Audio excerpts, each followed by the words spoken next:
Ya. Waalaikumsalam warahmatullahi wabarakatuh.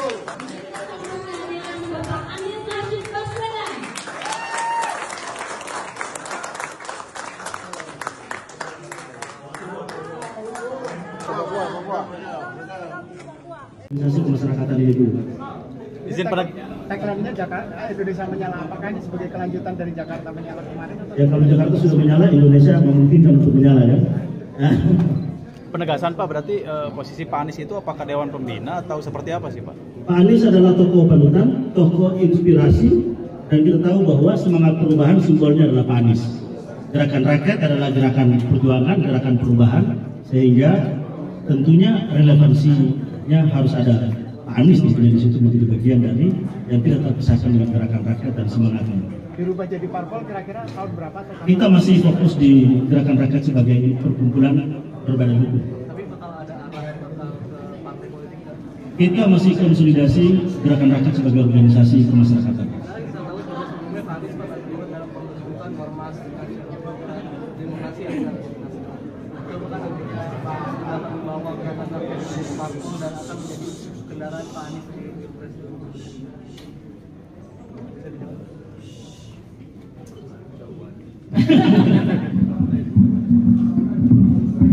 Saya ingin sampaikan terima kasih kepada Bung Satin dan teman-teman DPP yang mengundang. Saya sampaikan apresiasi atas undangannya. Saya bersyukur bahwa ikatan silaturahmi yang selama ini terjaga itu bisa diwujudkan di dalam sebuah organisasi. Jadi itu aja dulu. Sekarang kita syukuri bahwa teman-teman yang dulu berjuang melalui berbagai relawan sekarang berkumpul dalam gerakan. Oke, saya sendiri terus akan melakukan kegiatan sosial, kegiatan pendidikan, dan itu. Pak, ini anggotanya parpol boleh nggak sih? Karena ini adalah organisasi kemasyarakatan, maka keanggotaan syaratnya cuma satu, warga negara Indonesia. Nah, itu aja. Nah, kalau dari parpol boleh? Ya, kalau warga negara Indonesia tentunya semua boleh, baik itu yang warga sipil, warga non sipil, tentunya semua boleh. Mau tanya sedikit itu lambangnya itu kentongan ya Pak? Ada Ya. makna, ada makna sendiri nggak terkait? Kentongan itu kan alat komunikasi masyarakat desa ya zaman dulu. Kita ingin tunjukkan bahwa kentongan ini ya sebagai instrumen bahwa organisasi harus membangun komunikasi dengan rakyat. Dan kita tahu bahwa kentongan adalah simbol komunikasi rakyat sejak dulu. Dan tentunya masih hadir juga saat ini tentunya di pedesaan, di kampung-kampung masih. Dengan dipasangnya foto Pak Anies, berarti ini Pak Anies ini akan dijadikan tokoh sentral dan tokoh tunggal gitu di. Kan sudah disampaikan bahwa Pak Anies adalah tokoh inspirasi, tokoh panutan dan simbol dari gerakan kita. Ini kedepannya ormas ini juga akan silaturahmi atau berkoordinasi dengan ormas-ormas lain yang senada atau seperti apa Pak? Iya, tentunya tadi sebagaimana pesan Pak Anies, kita akan lebih rendah hati dan juga membangun komunikasi dengan semua elemen perubahan karena kan banyak. Sehingga organ-organ yang memperjuangkan nilai yang sama, tentunya kita harus melakukan kolaborasi, kerjasama, sinergi. Pak, apakah ada tokoh lain Pak selain Pak Anies? Tentunya simbol utamanya Pak Anies ya, sebagai organisasi gerakan rakyat. Selain Pak Anies nggak ada Pak? Oke, cukup ya? Pak, ini totalnya berapa sih Pak anggotanya ini? Belum, nanti kita hitung. Untuk DPP-nya sendiri berapa orang tadi Pak? 103 orang. Itu untuk di 38 DPW telah terbentuk dan 50% DPD kota kabupaten telah terbentuk. fokus gerakan rakyat apa Pak? Pendidikan politik. Oke, terima kasih banyak. Assalamualaikum warahmatullahi wabarakatuh. Terima kasih. Pak Anies.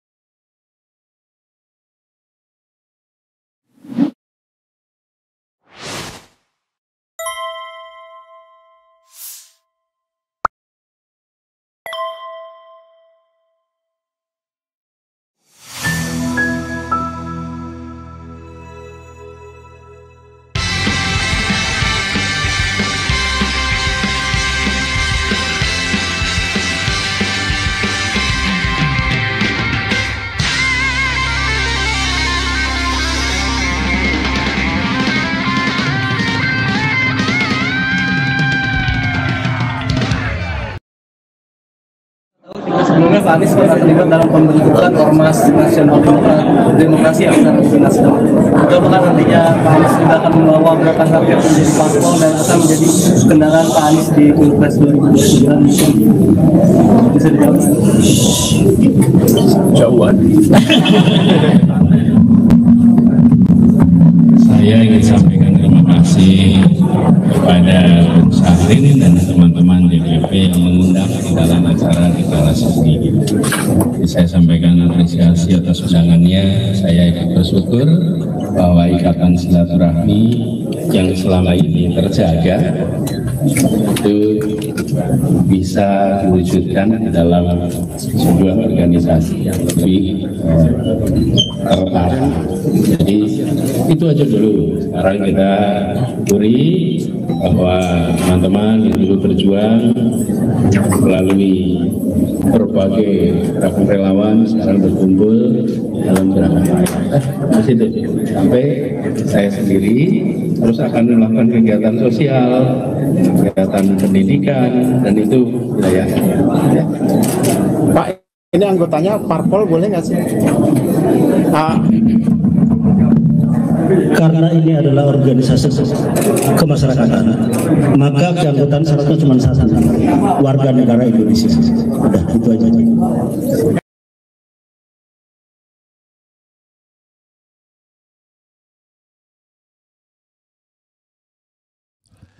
Assalamualaikum warahmatullahi wabarakatuh. Sobat RH sekalian, jumpa lagi kita di channel yang keren ini. Keren cadas. Ya, sobat RH sekalian, menarik ya. Akhirnya saya baru paham ya, kenapa kemudian ormas dulu dengan pernyataan atau pertanyaan tadi. Yaitu kalau bentuk partai politik ya bisa bentrok dengan orang-orang yang sudah berpartai. Bahkan Syahrin Hamid sendiri, sang ketua Gerakan Rakyat ini, masih tercatat sebagai anggota dari Partai Amanat Nasional. Beberapa relawan Anies seperti yang sering jalan sama saya, KIB, yaitu kuning itu Golkar, P3, biru itu PAN. Jadi kalau seandainya dibentuk partai politik, mereka harus memilih ya, gabung sama partai yang baru atau bukan. Tapi bagi saya ini adalah tetap saja a bridging ya. Kadang-kadang dalam politik itu jangan kita hanya mendengarkan apa yang dinyatakan, apa yang tersurat, tapi juga apa yang tersirat. Dan gak mungkin lah dalam politik tuh no free lunch. Tidak ada makan siang yang gratis. Jadi kalau misalnya membentuk ormas hanya sekedar untuk tujuan-tujuan yang non politik, tujuan yang bukan kekuasaan, wah itu orang-orang mulia semua. Tapi ini kan DNA mereka adalah DNA partai, DNA kekuasaan. DNA bertarung dalam politik kekuasaan. Dan itu sudah mereka lakoni kan bertahun-tahun. Bertarung di pilpres, bertarung di pilkada, baik sebagai partisipan langsung maupun sebagai pendukung. Jadi kalau seandainya Anies mengatakan masih jauh, ya, kemudian dia tidak ditempatkan dalam struktural partai ormas, ya wajarlah karena strategi politik Anies jadi tidak cantik. Tapi kedatangan Anies itu adalah as a symbol. Di tempat lain, sebagai contoh misalnya di Partai Perubahan yang dibentuk oleh relawan Anies tidak mau hadir. Dia tidak pernah mau menampakkan diri bahwa he is part of the political party. Memang tidak. Jadi, tapi partai ini terus mengatakan bahwa kalau seandainya Anies bersedia memimpin, silahkan ambil. Dan calon presiden mereka sudah pasti Anies Baswedan. Mereka juga para relawan juga. Cuma kayaknya beda perlakuan. Kalau ini di endorse, bukan di anak emas kan istilahnya, langsung direct ya kan, order langsung dari Anies Baswedan. Kalau Partai Perubahan itu murni inisiatif dari relawan. Nanti kita akan lihat lagi ya, konon mungkin ada 2-3 ormas lagi yang kemudian juga akan terbentuk, dan nanti ormas ini akan menyatu menjadi satu partai politik kalau kondisinya normal. Tapi ini bukan saya dapat bocorannya, saya hanya menganalisis secara rasional dan objektif. Ujungnya pasti ke partai politik. Ya, karena mereka adalah para petarung di dalam perebutan atau pertarungan kekuasaan, mulai dari pileg, pilkada, pilpres dan lain sebagainya. Jangan-jangan saya juga tertarik untuk bertarung di pemilu 2029 walaupun usianya sudah tidak muda lagi. Paling tidak di CV saya pernah bertarung di pemilu. Kalah, menang itu soal lain. Tapi yang paling penting CV-nya lengkap ya. I don't know exactly. Kita akan lihat ke depannya seperti apa. Kan kadang-kadang ngukur diri juga. Pertama saya udah pasti nggak mau money politics, ya kan? Karena itu kita tidak akan money politics. Ya. Kedua, walaupun tidak money politik ya ongkosnya mahal juga. Tidak murah ongkosnya ya. Gitu ya, sobat RH sekalian. Coba kita lihat ya. Ke depannya bagaimana gerakan rakyat ini melakukan penetrasi. Bayangan saya yang mereka lebih prioritaskan bukan kegiatannya pastinya saat ini, tapi bagaimana membentuk cabang-cabang ya. Jadi membentuk pengurus, I don't know exactly namanya apa. DPP ya sudah pastinya. DPW tingkat provinsi misalnya, DPD tingkat kabupaten kota. Kemudian DPC tingkat kecamatan. Bila perlu sampai tingkat ranting gerakan rakyat ini ada. Nanti tinggal di switch untuk partai politik, selesai. Ya. Jadi dan itu wajar. Ya. Tidak ada yang salah. Cuma bedanya adalah Anies tidaklah sehebat Prabowo dalam hal finansial. Tidaklah sekuat Surya Paloh ya dalam hal finansial. Tidaklah sepaten Wiranto dalam hal finansial sehingga mereka bisa langsung menentukan ya. Begitu sobat era sekalian. Maksudnya menentukan untuk membentuk partai politik setelah mencelat dari partai sebelumnya itu Golkar, ya kan? Surya Paloh, Wiranto, Prabowo itu adalah orang yang berkompetisi dalam Golkar, dalam konvensi partai Golkar. Kalah dari situ, Wiranto bentuk Hanura, kemudian Prabowo bentuk Gerindra, dan Surya Paloh bentuk Nasdem. Jadi sebelumnya Golkar pecah juga dengan PKPI atau PKP, ya, Partai Keadilan dan Persatuan. PKPI sekarang antara ada dan tiada. Begitu sobat RH sekalian ya. Coba kita bacakan sedikit apa yang menjadi concern teman-teman sekalian atau kawan-kawan semuanya. Saya sore ini akan bertemu dengan para aktivis, ingin merumuskan sesuatu terhadap pemerintahan Prabowo ini, apakah lanjut atau tidak, dukungan dalam pengertian moral, apakah kita mengatakan kita 100% beroposisi. Nanti kita akan lihat ya bagaimana pilihan-pilihannya, karena seperti Said Didu mengatakan awalnya berharap, tapi setelah pidato 15 Februari kemarin ketika hidup Jokowi, hidup Jokowi, hidup Jokowi. Maka disitulah kemudian tiba-tiba gelap ya, gelap terasa dunia ini seakan mendung sepanjang hari. Ya, saudara sekalian,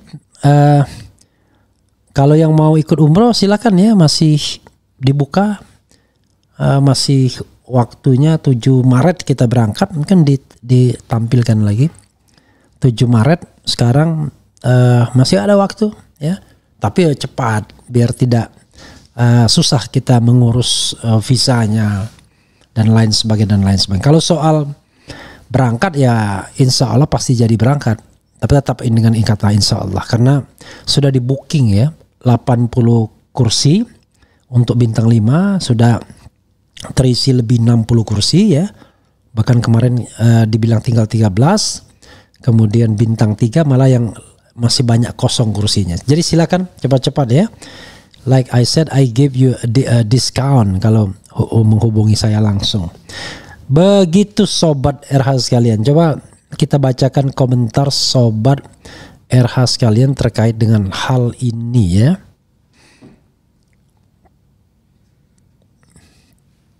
Mari bergabung dengan Ormas Gerakan Rakyat bentukan Profesor Dr. Anies Baswedan PhD untuk Indonesia Adil dan Sejahtera. Betul-betul Muhammad Saiful. Dia sip, mantap, menyiapkan landasan biar kokoh menuju 2029. Ini gerakan rakyat bawah. Lawan aja dulu. Kemudian, tapi Ormas Pak Anies mungkin bisa jadi partai seperti Nasdem sebelum jadi partai juga Ormas dulu ya. Dan kita sekarang nggak tahu nasib Ormas Nasdem ya. Ada apa enggak ya kan? Kemudian semoga sukses. Anies maju calon presiden, uangnya dari mana bro? Kalau Anies dimodalin pengusaha apakah dia nurut? Kalau Prabowo jelas dia orang kaya. Kenzo Givaro ini rupanya buzzer yang baru siuman. Ente pikir Prabowo nyapres dari kantongnya sendiri bro? Ya, kalau nggak dibantu oleh Jokowi nggak menang juga. Kemudian Assalamualaikum Bung Refli dan kawan-kawan, akal sehat, launching lagu barunya mantap. Saya bukan buzzer ya, karena saya pendukung Pak Prabowo sama seperti Anda pendukung Anies. Oh marah Kenzo. Ya sudahlah, cukup lah ya. Apa yang Anda salah, saya bukan pendukung Anies. Saya pendukung Anies di Pilpres, ya, bukan pendukung pula. Saya tim suksesnya. Kalau sekarang saya orang independen, saya tidak masuk dalam gerakan rakyat dan lain sebagainya, ya. Nah, kalau Anda saya tidak tahu ya. Tapi kalau kita sama-sama punya presiden namanya Prabowo, benar. Makanya kadang-kadang pendukung presiden inilah yang merusak presidennya. Kenapa? Karena dia mendukung presiden dengan ngata-ngatain orang lain. Padahal presiden itu adalah presiden for the republic. Begitu ya, Kenzo Givaro. Saya tidak tahu ini Anda ini siapa. Udah dibayar atau belum? Kalau belum dibayar alhamdulillah ya, berarti Anda berjuang secara murni. Tapi kalau Anda buzzer pendukung yang dibayar, sudahlah ya, tidak usah komentar lagi ya, banyakin dosa saja ya. Dan saya juga tidak akan membacakan lagi. Tapi kalau Anda karena idealisme, saya hargai ya. Cuma ngomong-ngomong, idealisme apa yang Anda perjuangkan, kan gitu-gitu. Kemudian mendingan langsung partai, jangan ormas dulu karena ormas tersirat agak negatif di masyarakat. Tapi kalau Pak Anies ngajak Bang Refli buat gabung di partai ini nanti suatu saat mau nggak? Bergantung. Kan saya katakan tidak ada hal yang klop, tapi tidak juga kemudian ada hal yang pasti. Kan saya memutuskan sesuatu itu berdasarkan kondisi terakhir, ya. Tetapi kalau berjuang untuk kebaikan, kita pasti cocok. Tapi apakah harus dalam satu perahu atau lain perahu? Itu soal yang tidak. Kenapa saya misalnya Prabowo nih nawarin saya jabatan apa? Enggak mau saya. Kenapa? Karena Prabowo tidak menunjukkan bahwa dia memilih a view good person ya dalam kabinet dia. Ular, cicak, buaya gabung jadi satu. Koruptor, ex-koruptor gabung jadi satu. Bagaimana kita mau percaya bahwa pemerintahan ini pemerintah yang jujur dan amanah? Dan kita tahulah siapa-siapa yang menggunakan atau menyalahgunakan kekuasaannya untuk kadang-kadang untuk dirinya sendiri.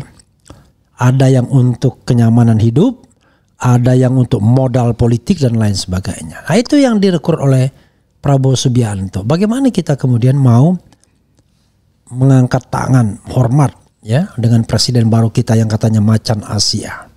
Tapi still you are the president, karena itu ya constitutionally you are the president, nggak ada masalah, ya kan? Tapi ada rakyat, salah satunya bernama Refli Harun yang tetap menjaga jarak dan menjaga kekritisannya. Dan tidak ada hubungannya dengan Anies Baswedan. Saya tidak pernah sedih siapapun yang menang, siapapun yang kalah. Tapi yang saya sedihkan kalau republik ini di tangan orang yang salah. Saya belum melihat republik ini di tangan orang yang benar dalam 130 hari terakhir. Wah, itu Anda terlalu cepat menjudgementnya. Nah, karena itu buktikan, you prove it that you are the real leader. Kan begitu, mudah sekali kan? Jadi kalau misalnya ternyata Indonesia ini jauh baik, maka saya akan angkat topi dan berdoa kepada Allah Subhanahu wa taala agar pemimpin kita diberi jalan cepat ke surga. Kan begitu. Tapi kalau ternyata dia tidak amanah, korupsi tambah besar, keluarga tambah nikmat, kekayaan tambah banyak, maka biarlah neraka menjadi imbalannya. Kita doakan sama-sama juga. Makanya saya menulis lagu Pemimpin Adil, ya kan. Ya, salah satu saatnya, engkau bisa bawa mata air kebaikan bagi manusia. Nah, itu kebaikan, pemimpin yang adil. Tapi kuasamu juga bisa menenggelamkan umat manusia. Itu bisa juga kalau pemimpin zalim, kekuasaan. Jadi kekuasaan itu seperti pedang bermata dua. Bisa untuk kebaikan dan muncullah keadilan, kemakmuran, kesejahteraan, tapi bisa untuk kezaliman. Maka muncullah teror, kriminalisasi, pemenjaraan, demokrasi yang ditebas dan lain sebagainya. Kita tidak tahu mata pedang mana yang dipakai oleh kekuasaan hari ini. Begitu sahabat sekalian ya. Semoga kebenaran segera terwujud. Tolong kami ya Allah, rakyat Indonesia. Itu saja, mudah-mudahan ini bermanfaat. Sekali lagi, mudah-mudahan ya. Wassalamualaikum warahmatullahi wabarakatuh. Keren, cadas, ciao.